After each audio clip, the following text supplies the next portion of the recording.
We are Rogue Media Sports.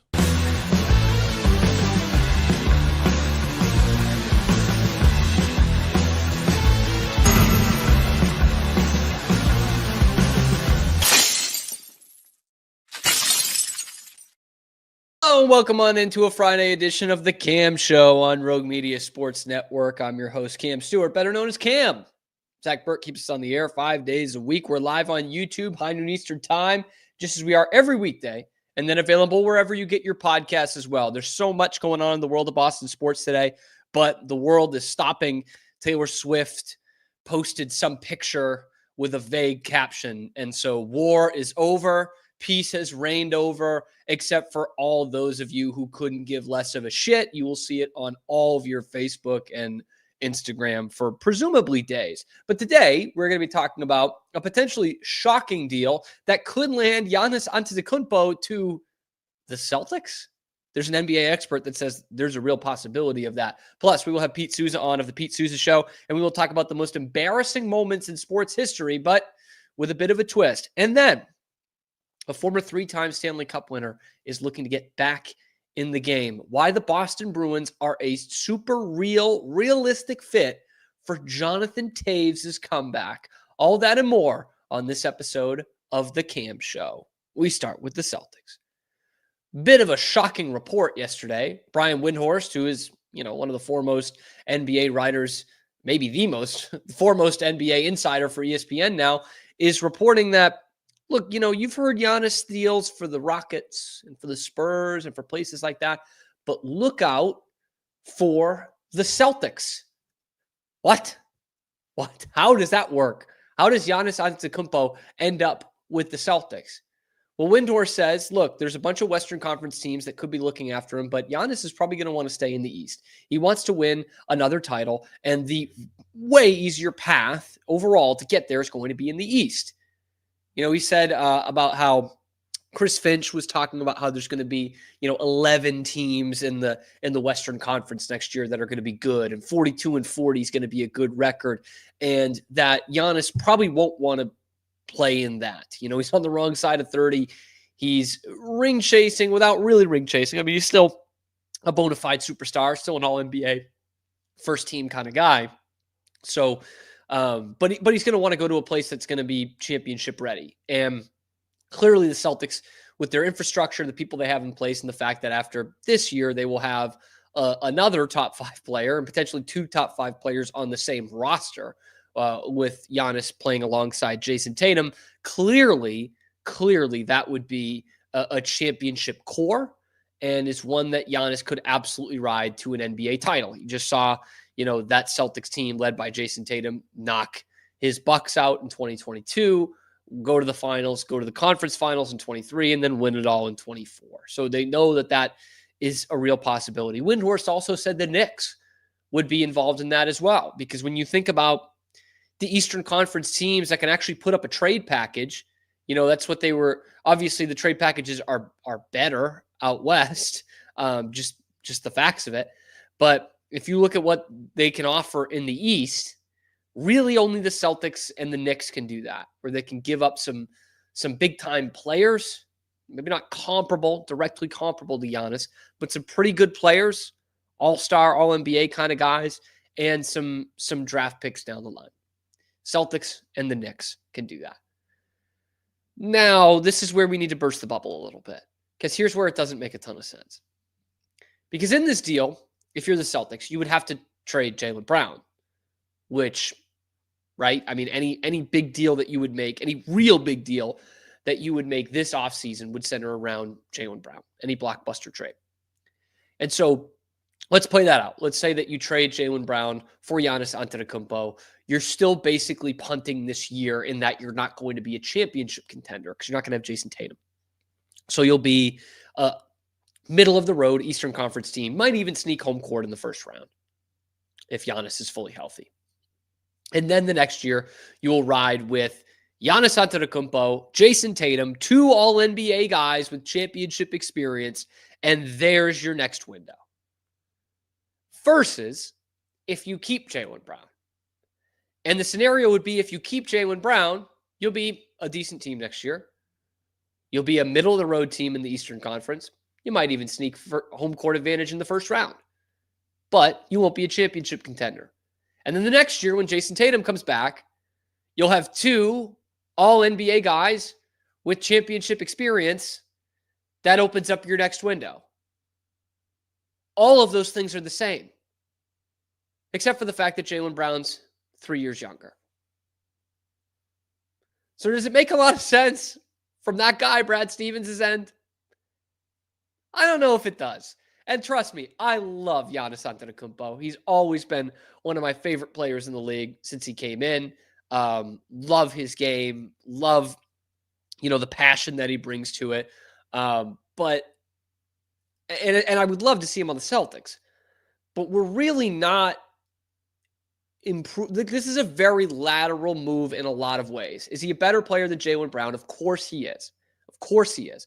But for the big picture of the Celtics, it's more or less a lateral move in that you are faced with the same scenario next year and really kind of the same scenario the next 5 years or so as you would have with Jaylen Brown. 2 superstar players, all NBA, top 20 guys. With Giannis, it would be 2 top 5 or 6 guys for sure. We're talking about a guy who's on the wrong side of 30, has had some injuries before, and is not maybe as dependable as Jaylen Brown might be for the next 5 years. And beyond all of that, the reason why you're making moves for the Celtics this year is because of the second apron. If you go out and trade Jaylen Brown for Giannis Antetokounmpo, you're not saving any money. You're trading a max guy for a max guy, and you're trying to clear the books. That doesn't do anything for the Celtics in their scenario right now. So as much as I got excited, those first couple of seconds thinking about Giannis Antetokounmpo on the Celtics, it really doesn't make any sense. Any sense. And if they can make it work where, you do a deal for Giannis that revolves around Jaylen Brown and maybe not Derek White somehow, and you send Drew back to Milwaukee along with Jaylen Brown, then you got a ton of guards out there. Maybe it's Porzingis instead. And you can center a different kind of big trade around Derek White to maybe get some draft capital and some role player guys.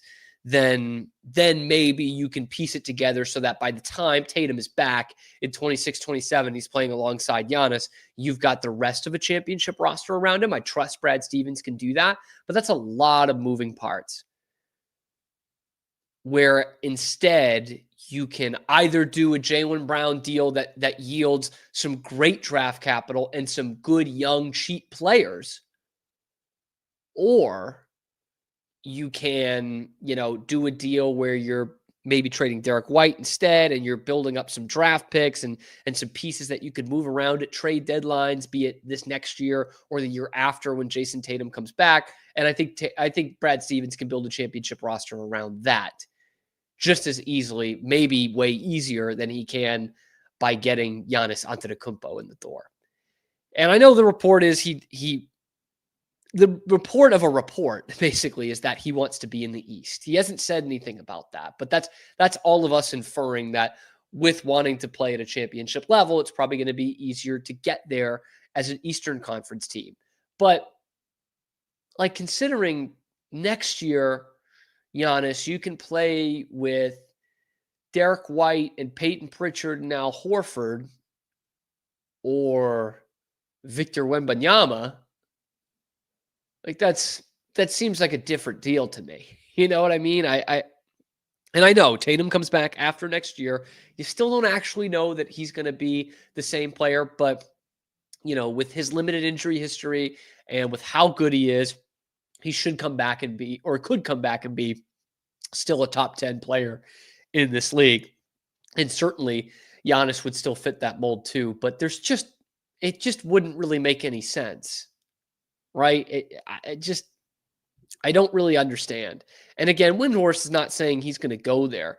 He says, quote, "I think you have to look at the teams that could make a trade for Giannis that the Bucks would accept, and at the other side of the trade would have a contending team." So Boston would be on that list. I think New York would be on that list as well. There's some difficulties when you talk about aprons and second apron teams trying to make trades, and that's a reality. But there are some teams in the Eastern Conference you could construct an ability to get this done.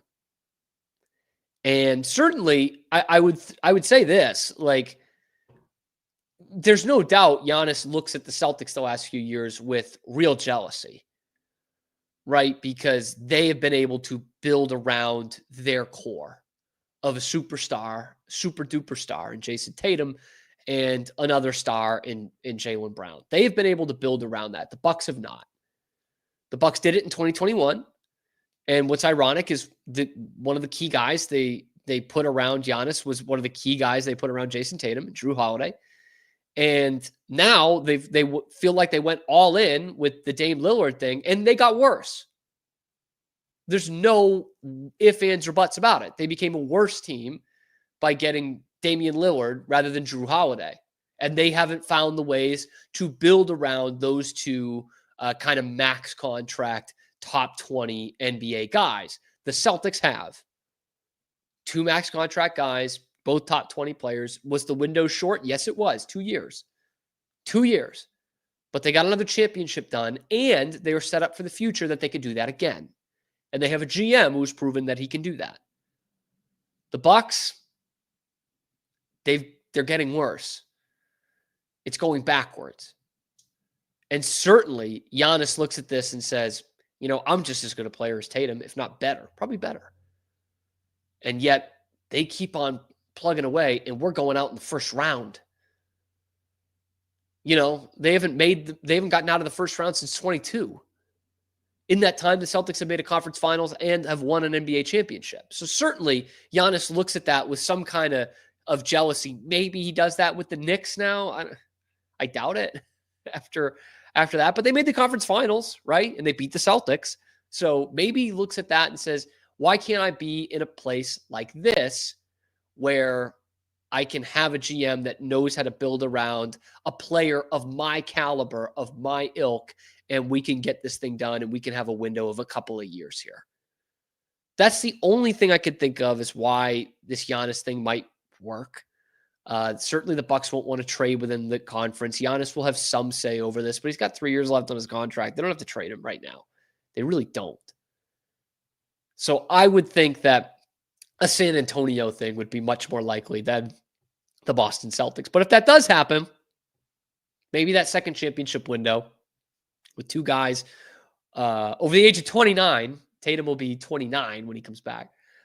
Maybe that will be, you know, the driving force in the NBA. But let me know what you think down in the comment section below. How crazy is it to think of a Giannis Antetokounmpo trade to the Celtics, and what could actually make that work? Let me know in the comment section below. Be sure to like the video, subscribe to the channel, helps me keep my job and helps us on the path towards 4,000 subscribers, which we are hot on the trail of, thanks to you guys. Be sure to check out the other videos on the YouTube channel. We're coming to you live on YouTube, high noon Eastern time, every weekday, and then wherever you get your podcasts as well. I'm your host, Cam Stewart. Zach Burke keeps us on the air. Coming up, we will have Pete Souza of The Pete Souza Show joining, and we will talk about the most embarrassing moments in sports history, but with a little bit of a twist. That's coming up next on The Cam Show. We'll be right back after these quick words from our sponsors. This is Rogue Media Network. Tervis is all about staying hydrated with style and durability. You can trust Tervis tumblers to keep your drinks the perfect temperature, hot or cold, for hours. From the classic insulated tumblers to sleek stainless steel water bottles, each product is built to last and comes in endless designs to match your personality. Stay refreshed and express yourself with Tervis. Visit tervis.com today and find your perfect tumbler. Since our founding, we've been revolutionizing hair removal with cutting-edge technology and a commitment to empowerment. The U-Like Air 3, launched in 2023, ushers in a new era of sapphire ice cooling technology, offering nearly painless hair reduction in just 3 weeks. Experience the future of hair removal today at ulike.com, because at U-Like, beauty is about looking and feeling good. That's ulike.com. U-Like. With Ease US, make studio quality voiceovers for your videos online in over 149 languages and dialects, featuring 468 natural AI voices. Customize the volume, mood, and pauses to perfectly match your content. Plus, capture high quality videos with no watermark. Record your screen, webcam, and voice, and save them instantly to your computer. Never been easier to create professional grade videos and voiceovers. Try it today at easeus.com. That's EASEUS.com. Ease US.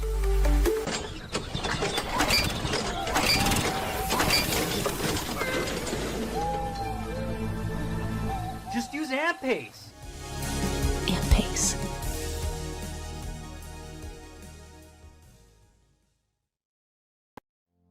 And now, back to our show.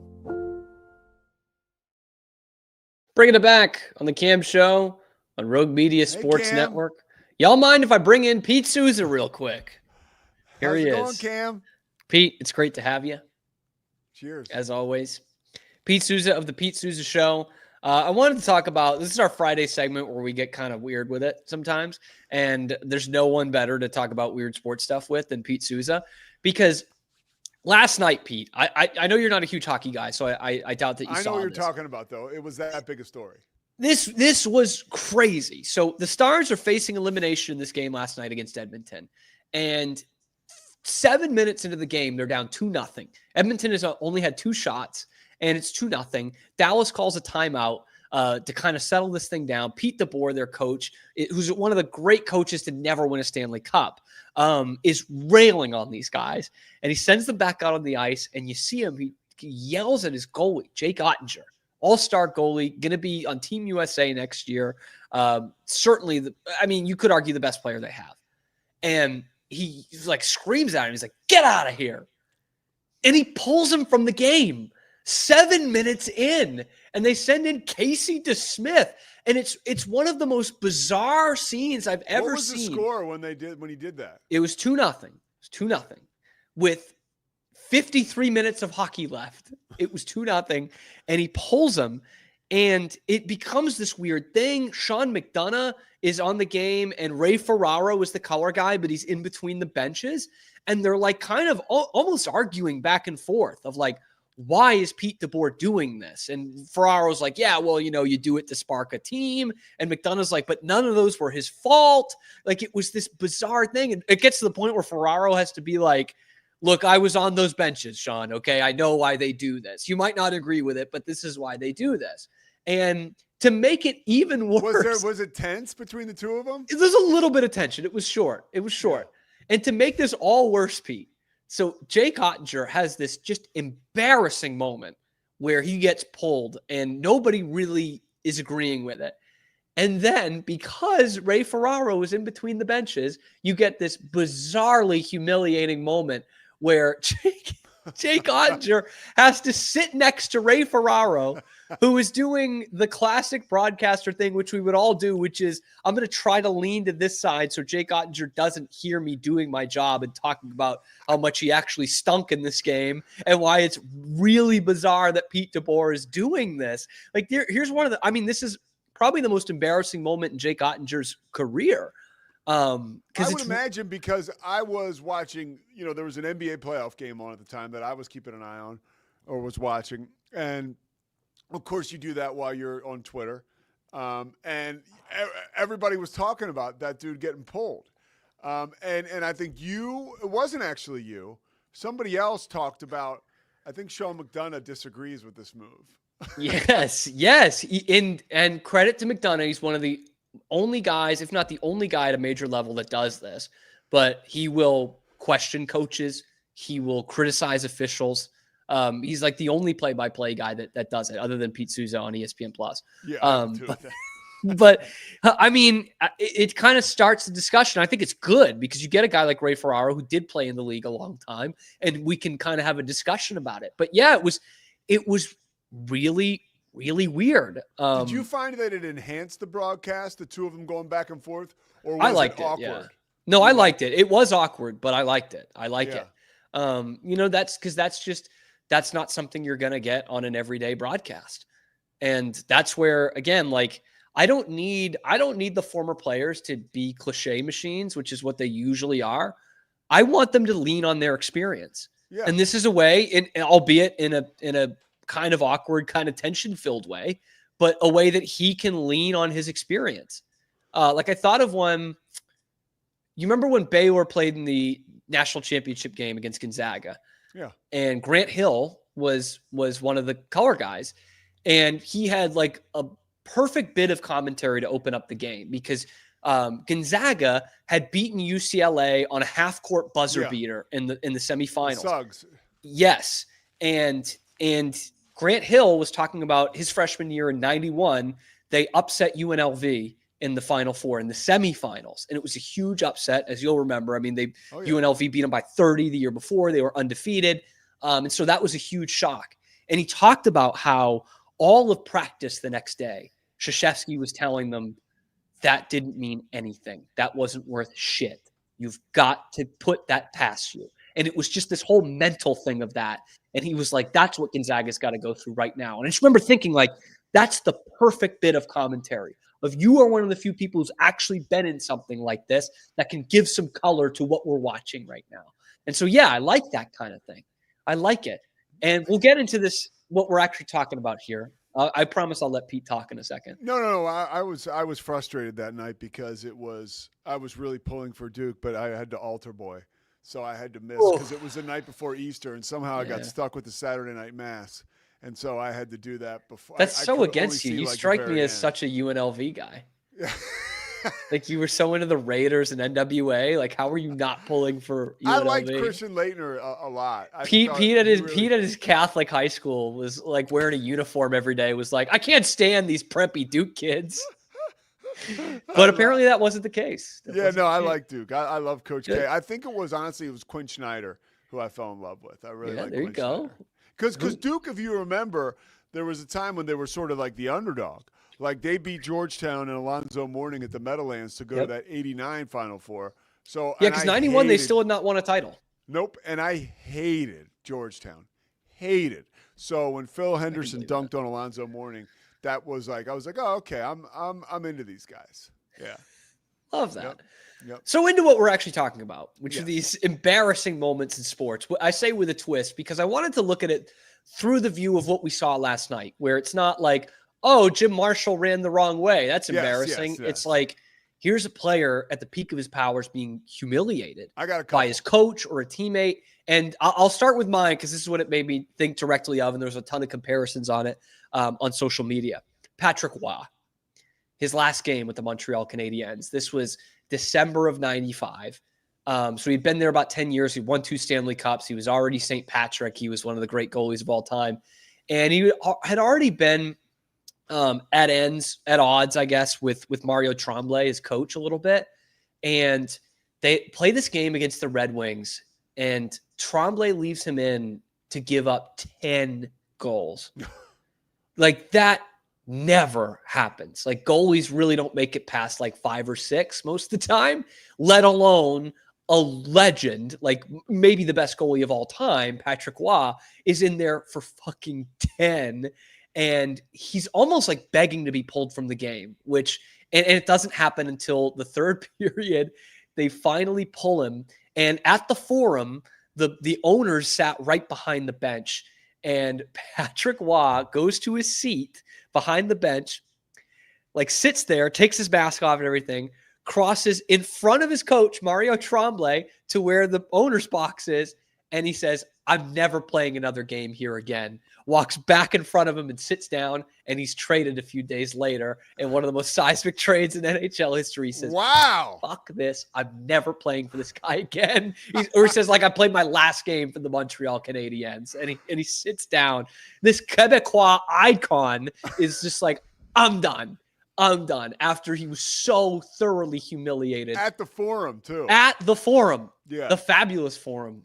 Well, not that one, but it was one of the, I think that was the last year of the Forum, as a matter of fact. So it was like kind of the end of this old guard Montreal will find any way to win kind of thing. So that's what it reminded me of. I don't know if Ottinger's going to request a trade, but this seriously, I think we'll get some rumblings as to whether they should fire Pete DeBoer, who's a tremendous coach. They've gone to the conference finals each of the last 3 years, but they've not made the final. And He's never won a Stanley Cup, but he's also never lost a Game 7. Like, he's got this weird kind of coaching resume where he is probably one of the 2 or 3 best coaches ever to not win the Stanley Cup. And like, this is a glimpse into kind of why, I mean, he panicked in this elimination game. And then, by the way, which we haven't mentioned yet, he kind of threw Ottinger under the bus after the game. What did he say? So they ask him about the decision, obviously, first question, right? And he says, you do that. Most of the time you pull a goalie, you're doing it to light a fire under your guys, say this isn't acceptable, we need to be better. And like, that sounds like it's going to be it. And then he goes, but, it is worth noting he's lost, 6 of the last 7 games against the Oilers, or 7 of the last 8 games against the Oilers. So we needed someone who can get in there and get it done. The Stars scored 4 goals in the final 3 games of that series, by the way. But the goaltender is the one getting thrown under the bus after the game. But I will say, if there's one sport where, somebody can get hot and you can ride them, it is the NHL with the goalie. Absolutely. The Oilers on the other side were basically doing it. Yeah, and I guess he felt like they were just under a total avalanche, right? Yeah. And they sort of were. I mean, 2-0 with 7 minutes gone. I watched them get bombed on what was it, Saturday or Sunday? Good pick by me, by the way. Yeah, great pick by Edmonton you. It was too late. I'd already bet on the Stars. So yeah, against my Oilers. Yeah. Damn. Yeah. But so I have a couple for you. Yes, please. And a couple, you're gonna have a better grasp than me. These were all off the top of my head. Okay. Number 1 for me hits close to home. 1990 wild card game, Eagles versus the Redskins. The Eagles, I think, had either won the division, but you end up playing that first wild card game at home. They were certainly favored over the Redskins, and it wasn't 91 when the Redskins ran the table and were amazing. This is 1990, the year before. Randall Cunningham is our guy. He's the man, and the Eagles are struggling a little bit. Maybe they're down by 7 points in the second or third quarter, and Buddy Ryan pulls Randall Cunningham for Jim McMahon, right? And everybody at the time is like, what the what? And Randall is like embarrassed. Like he would say later, like he had no idea why. And so McMahon doesn't do jack shit. And then he puts Cunningham back in. And it was just like, it was this disaster. And of course in Philly, this huge deal was made. Sure. And it was very embarrassing. So that's one of them. Can I go on one that's kind of similar to that I thought of right before we came on? Yeah. You remember 99 when the Bills made the playoffs? Oh, Robbie starting instead of Doug Flutie. Yes. Maybe it's because I have a soft spot for Doug Flutie, probably. What was his last name? I want to say Rob Johnson. Rob Johnson, I think is it. Like super basic.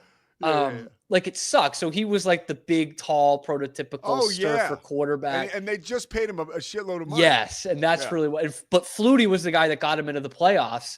And they play that game. Was that the Music City Miracle game? Yeah. And they say it earlier in the week, like, we're not playing Flutie. And the Bills fans are like apoplectic. They can't believe this, that they're not riding the hot hand.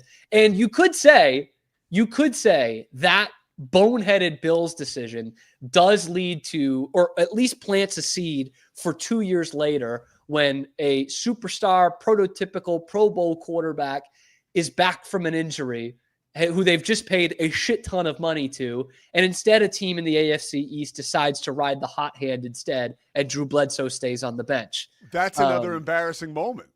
Yeah, it kind of is. It's not the same kind that we're talking about, but definitely it is. Bledsoe was very pissed and it seemed embarrassed when Belichick did not. And Belichick, by the way, he embarrassed somebody else too. Another quarterback. Well, in Cleveland, he embarrassed Bernie Kosar. He cut him basically. Yeah. Like before the season was even over. I think it was in '94. The same local hero, Bernie Kosar. And it was a big deal. They had gotten into it on the sidelines a couple of times. There was a lot of disagreements, and Belichick pulled the plug. I got a major one for you. Okay. That you're gonna love, and you haven't thought of yet, and I'm so pumped because I was really. This was jarring to me. Hope Solo in 2007. When she got benched in that World Cup semifinal.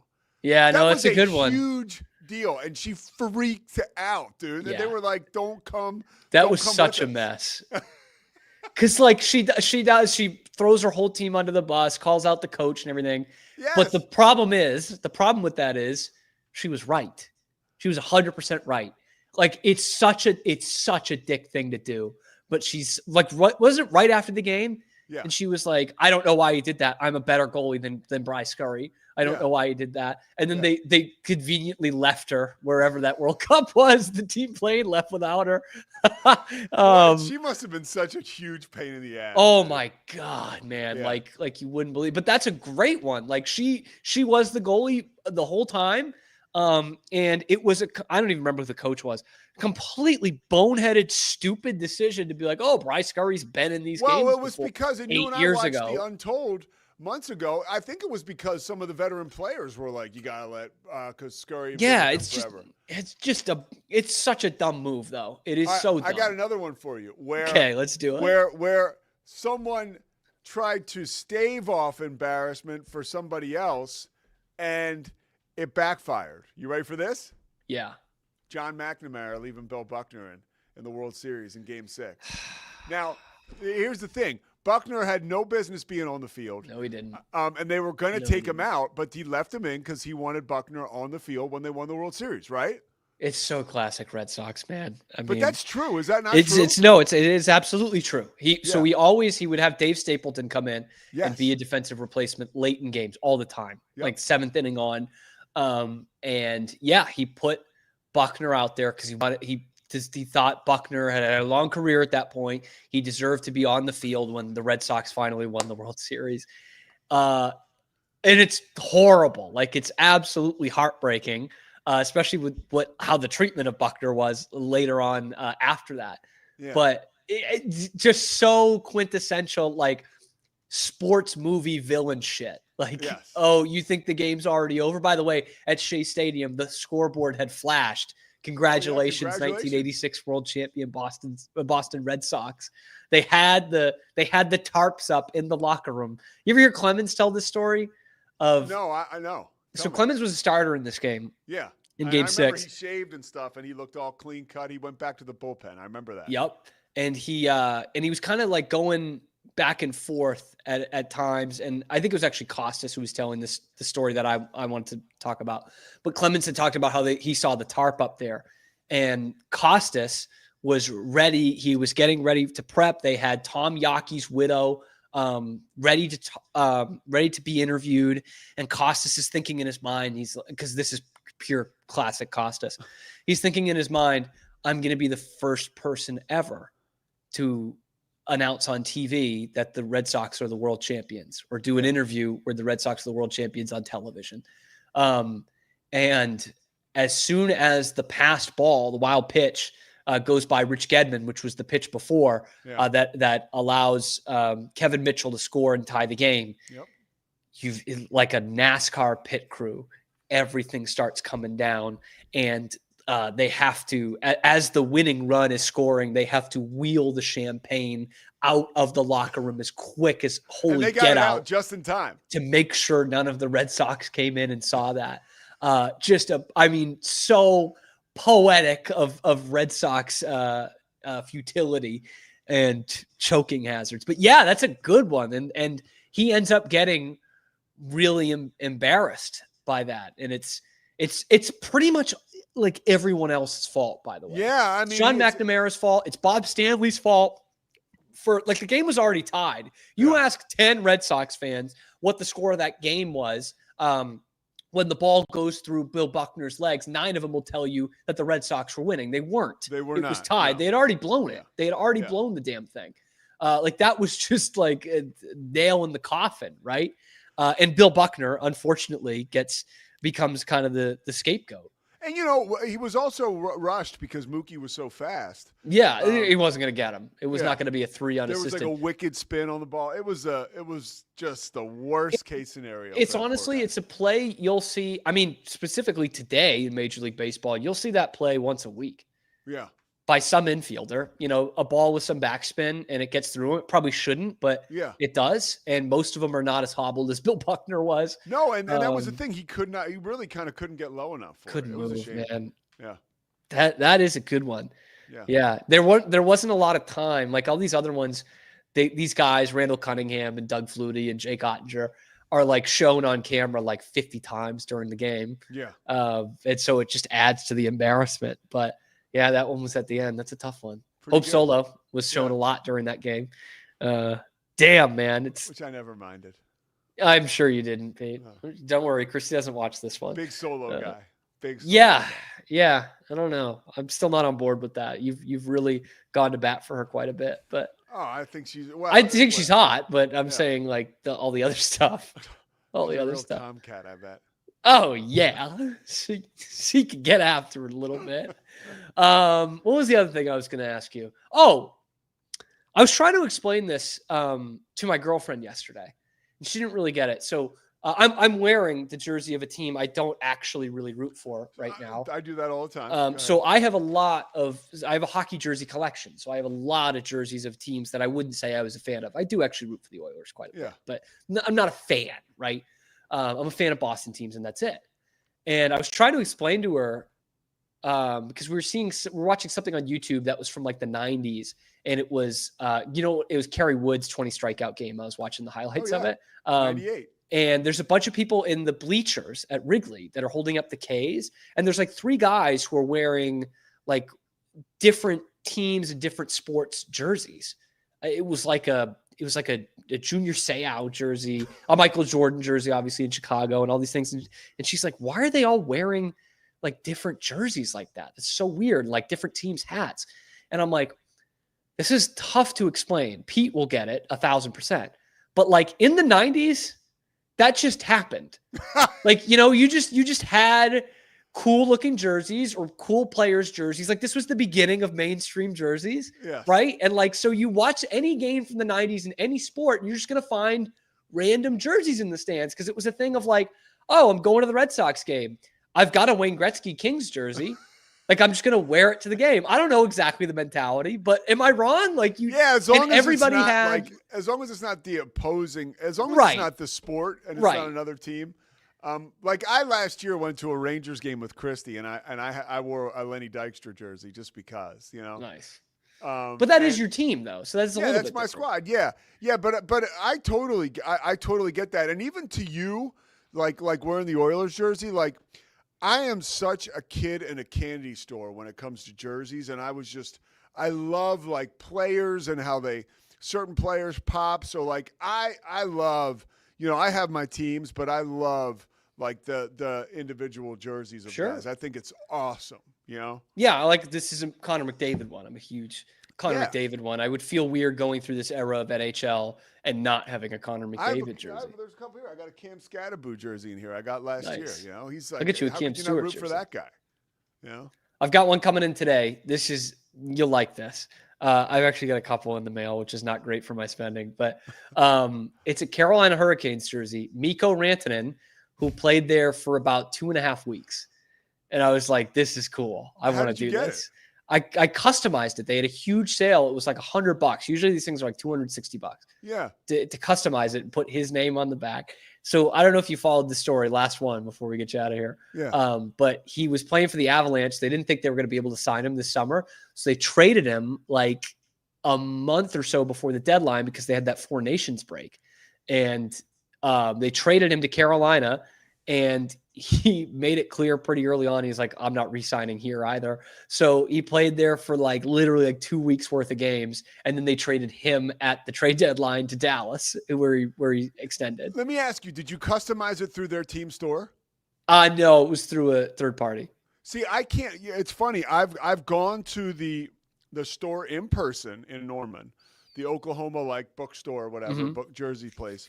And I've also tried online. You can't make a Bosworth jersey, Oklahoma, like through the school, which is such garbage. Yeah. I don't know if I could have done it through the website, to be honest, because sometimes they do stuff like that where it's like you got to pick from the player list, and it's like, well, he's not a player anymore. Well, but you can customize it. They're like, you can customize it too. They won't allow you to do that one. That's weird. It's bullshit. You know what? It's probably a Bosworth thing. probably not an Oklahoma thing. Well, maybe you're right. I'll bet he tried to cut a deal and they didn't want to do it. Maybe you're right. Yeah. But that's why I end up. You can put an exclamation point at the end or something. That's why I end up wearing schmediums up here. Love the that. Bosworth Seahawks one. Love that though. I couldn't get it right. Anyway, Pete Souza. Pete Souza's Cam. show. His show is on right before ours. Happy, as always, to have Pete on this Friday. Boy, we almost ran out of time because it's so much fun talking to Pete. You can catch him right before our show on the Rogue Media Sports Network, 10 a.m. Central Time every weekday. We're here at 11 a.m. Central, noon Eastern, every weekday, live on YouTube, and then wherever you get your podcasts. Coming up next, 3-time Stanley Cup champion making a comeback. Jonathan Toews, the Boston Bruin.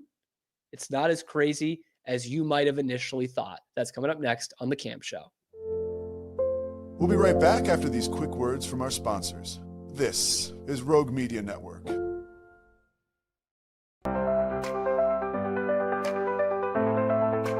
Get paid faster with Bill, the easiest way to send, receive, and manage your payments. No more delays, no more hassle. Whether you're a freelancer or a business, Bill makes payments seamless and secure, simple, fast, and reliable. Sign up today at Bill.com.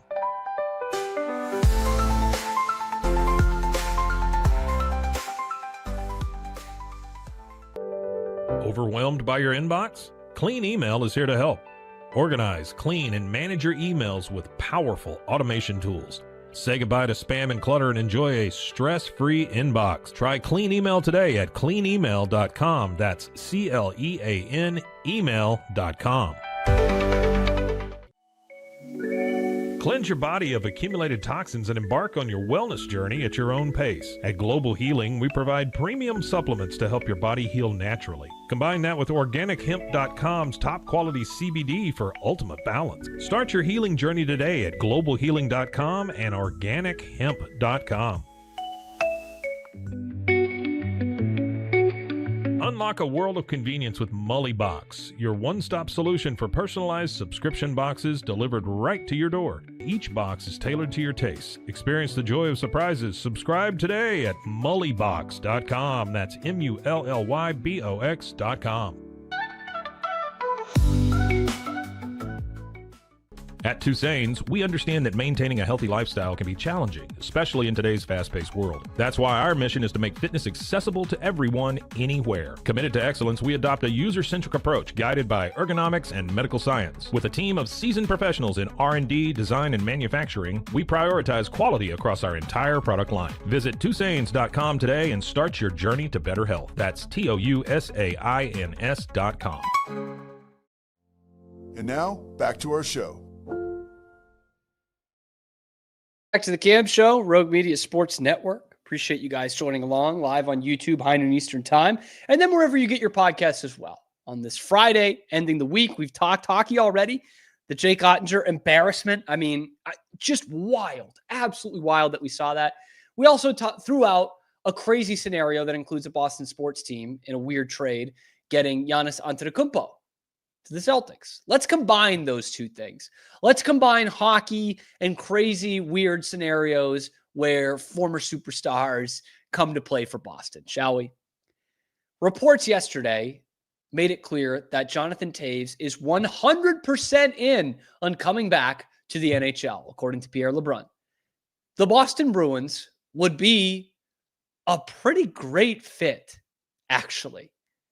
Because I know there are people who read that right away and are like, no way. 37 years old. He hasn't been in the league for 2 whole seasons. What are we doing here? But hear me out. Look at what the Bruins need. They really need a center. Okay? They still do. They went in and got a bunch at the trade deadline, right? Centers and center prospects. You've got a bunch of young guys still in the system. Casey Middlestat isn't young, but he's still got a lot to learn. Matt Patra, Fraser Minton, soon enough, a guy like Will Zellers, these guys. And here's Jonathan Toews, who's been there and done that at the center position. Like, can he not play a bottom 6 role for this team? Like, why not? If he's deemed, that he's fit enough to play in the NHL, obviously. Like, could he not play a bottom 6 center role for this team and help these guys kind of come along? Because I see a Bruins team that is desperate desperate for leadership, so desperate for it. They were desperate for it even when Marchand was here. They traded their captain. There's really no guarantee at all. And I would say the chances are fleeting by the day that he ends up coming back to the Bruins. He's about to win a Stanley Cup with the Panthers. And I doubt he's coming back to the Bruins.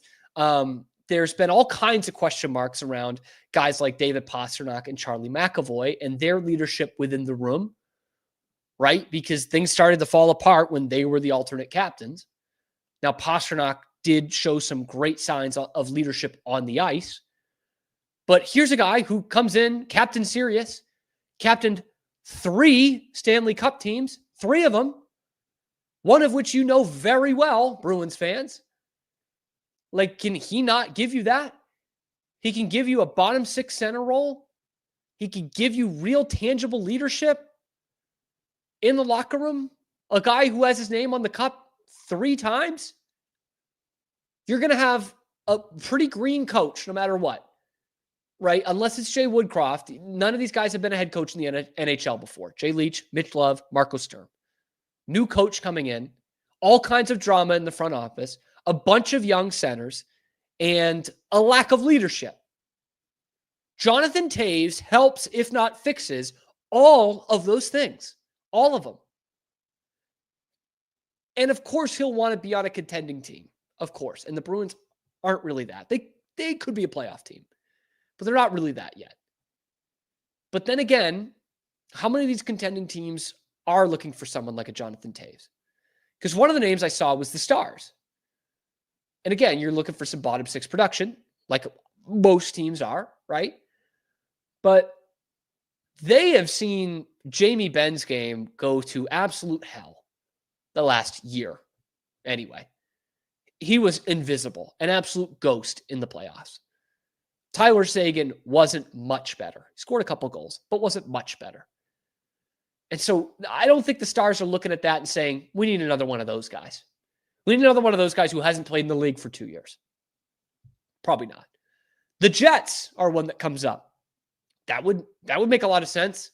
Jonathan Toews is from, checks notes, Winnipeg, Manitoba. And it's really tough to get anyone to want to play there. Nikolai Ehlers is out the door. Obviously, he's not a direct replacement for him. But maybe there's a fit there with his hometown team. I'll tell you what, the antithesis of Chicago, Detroit would really be interested. Really be interested with the lack of production they got from depth guys. And that was probably the difference between them making and missing the playoffs, which they missed for the 9th year in a row. So maybe that, but again, I would think the Red Wings are thinking about it similar to the way the Stars are, of like, I think we need to focus on developing some more talent here.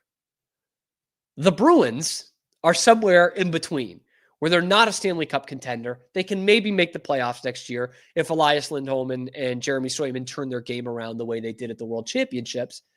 But they also need someone to help some of the young guys along. They do. Like, Detroit has Patrick Kane, right? A couple other wily vets and a young captain, still young captain, Dylan Larkin. The Bruins have a couple of guys from the old guard, McAvoy and Pastrnak, who, again, terrific players, but there's some questions about their leadership. And a bunch of young guys, has-beens and never-was-is. Okay? Jonathan Toews can kind of keep that together. Again, all you need is for him to be a 3rd or 4th line center. Win some faceoffs, be on the penalty kill, give you some of those. I mean, if he gives you 20 goals, which is a lot, I doubt he'll give you that, and gives you decent penalty kill time, like, that's giving you some of Marchand's production right back. I don't think it's crazy at all. In fact, I think it makes a ton of sense for the Bruins and the place that they're at with all these young centers, and they're trying to figure out which of these guys are actually NHL caliber. You know, I think you should see Fraser Minton on the team at some point in the big club next year. But then again, Don Sweeney loves stashing those guys in Providence. Just fucking loves it.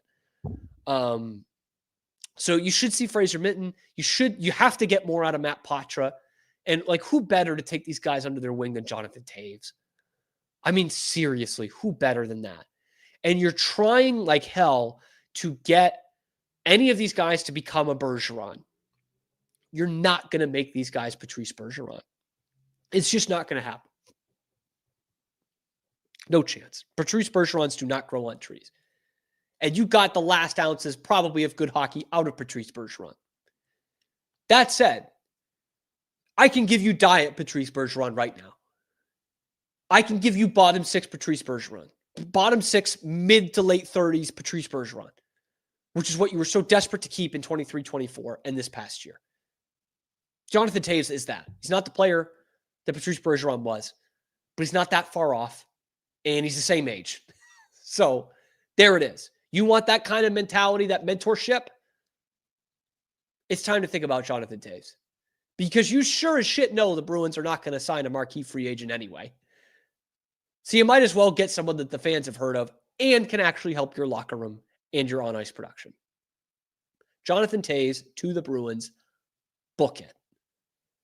Let me know what you think in the comment section below. Be sure to like the video, subscribe to the channel, completely free, helps me keep my job. We are live on YouTube every weekday, high noon Eastern time, and then wherever you get your podcasts as well. Appreciate you making it a part of your daily routine. I'm your host, Cam Stewart. Zach Burke keeps us on the air. We will see you on Monday on another edition of The Cam Show. Office. Improve your posture, reduce strain, and work smarter. Visit us at hinomi.co today. That's HINOMI.co today.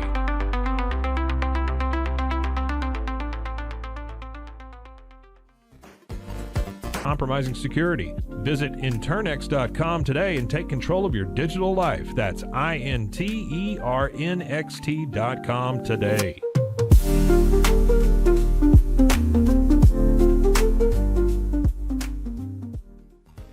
Stay secure. Download NordVPN today at nordvpn.com. That's NORDVPN.com. With a team of seasoned professionals in R&D, design, and manufacturing, we prioritize quality across our entire product line. Visit Tousains.com today and start your journey to better health. That's TOUSAINS.com.